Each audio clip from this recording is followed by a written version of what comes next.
Hey guys, Mike coming back with another update video. In a earlier one I showed my updated Barney Pelty collection. And this is going to be a updated Jewish Major Leaguers uh, video. I am working on a pre-Goudey, which means pre-1933 Jewish Major League players set. I'm trying to get all the cards of these players that appeared. All Jewish players had played in at least one major league game.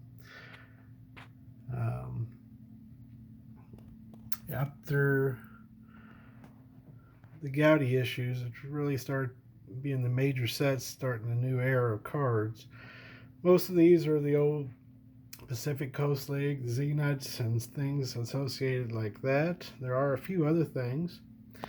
And I'm getting there. I think I've got maybe, I wouldn't say 2/3, maybe 50 to 60% of the cards I've got now. So I just wanted to go through a quick run through of these just to document them and show what I've got. Starting out, these are in alphabetical order. And again, these are anything before 1933. This is the 1929 cash-in publications of Mo Berg, famous spy and Jewish catcher. I believe this is his only issue before the 33 Goudey. Beautiful card with Chicago. If you don't have these cash-in cards in your collection and you're a pre-war collector, they are beautiful. You really should get one. And then we're going to go over to Sammy Bone. He had quite a few cards issued. I'm missing a few. This is a 1916 Z-Nut, Pacific Coast League. None of mine have coupons. There were coupons issued out on the bottom of the cards, and they were almost always cut off to use to redeem. So you seldom ever see them with coupons, and they do demand a big premium if you do. And this is his. He does have some more Z-Nut cards. They are tough to find. I do have his Nielsen chocolates. They made two variations, a Type 1 and a Type 2. As you can tell, in the Type 1, they've got the card number on 67. They took it off. I'll show the backs real quick.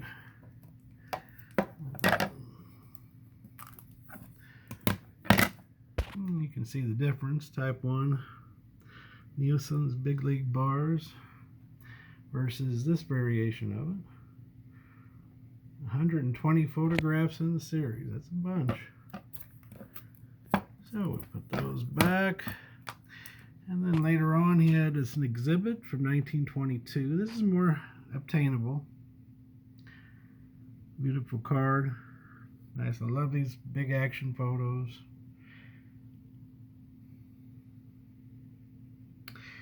And moving on to Andy Cohen. This is a 1927 W 560.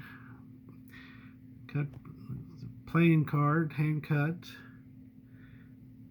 Andy with New York Giants. I do need some call it Worst Cigar. Some call it it's a Minneapolis Millers issue of him. And then we move over to Cooney he was issued 2 years. I think it's Phil Cooney, 1910 T212 and 1911 T212, and that's just got a back variation. You'll see this one's an O-back, blue back for 10, and then for 20, it's a red back. For 12, 11, I'm sorry. And this is a tough one now. I don't see anymore. I used to see them a little bit years ago. This is a 1931-32 exhibit with Jonah Goodman of Cleveland. Nice 4.5. This is a card you don't see anymore. It doesn't pop up at all. You used to see it. This is a gold version. They had multiple colors on these. And I've seen a few different ones over the years, but I haven't seen any in the recent years. And then we've got Erskine Meyer, which is probably more famous for his Cracker Jack card, which has shot up in price just unbelievably. I used to have one when I was just doing typesets, and sold it a few years ago, and I wish I hadn't, but I'll try to get one back at a reasonable price. These are the M101-4 and M101-5. Essentially the same picture. This one's got the card number 114, and then the second issue's got 112. They changed the set just a little bit. These are both blank backs. They have advertising on them also. Famous and Bar is a big name that you hear a lot. I think there was like up to 13 different companies. At this point, I'm not doing back variations. I'm just trying to put the set together, get this set together. So glad to have both of the different issues. So for now, that'll be fine. Here's a tough one I got at auction at 1917 Collins McCarthy, an E135. Beautiful cards. Just love the photograph. Mike O bought some of them with me on a lot because these are all Philly cards. Very cool. Don't see these very often, that's for sure. Not especially for Meyer. Very few I've seen him. And then we got Ed Menzer. This is his 1911 Obach. Beautiful card. Artwork is really cool on that one, I thought. And then he has some Z-Nuts. This is 1917 with the Oaks. And 1918 with the Oaks. PCL cards, Pacific Coast League, Z-Nuts. These featured mostly players from the Pacific Coast, of course, because they were minor leagues for a lot of the baseball teams in the East. I believe the farthest west that teams went back then at this time were like, I think St. Louis Cardinals. Well, St. Louis was about as far west as the major league teams went. So they didn't have any professional ball in California or along the coast. But a lot of these players went on to play in major leagues later on. I believe DiMaggio is a famous example of such. And I'm sure his card during the PCL card is like super expensive. This is Jimmy Reese. He was very popular. He had a long career. He was even coaching up into his 70s with the Angels, I believe. This is his 27 Z-Nut. He has a few more that I need to get. This is an exhibit card. It's been trimmed. It actually is trimmed at the top. It goes a little higher than that. But I was just glad to get it. And according to David, these are quite rare. He's been looking for one for a while, and he finally found one also. But just these are really cool. Just a great big photo right in your face.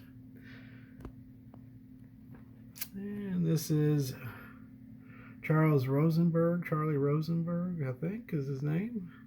1930 Z-Nut with the missions. It's a beautiful card. Sorry for all the glare. I didn't take them out of their sleeves, so it's no extra glare on these. And finally, Lefty or Phil Weinert, 1925 Z-Nut. And a very rare 1927. When I bought this, it was a population of 1 on PSA and 1 on SGC. It was a PSA one. And I got this back from Mike O and SGC. So now there's 2 at SGC and there's none at PSA because I got rid of that. But I'm still missing a bunch of Z-Nut cards from that era. There's I think Weiner is on a rare Diaz cigarettes card, which I have not seen. There's some exhibit cards. Reese is on an exhibit card with Babe Ruth, which will probably never happen. But the weird thing is that the picture is not of Reese; it's another player. But so theoretically, the only thing on the card that is him is the writing that says Jimmy Reese on it. Anyway, I hope you enjoyed. And if anybody's got any extras that they don't see here, I would definitely be interested in talking to you. Oh, thanks, Sean, for that Cohen. You helped me out on that one. But anyway, hope you enjoyed, and please let me know if you have anything available. Thanks a lot. Bye-bye.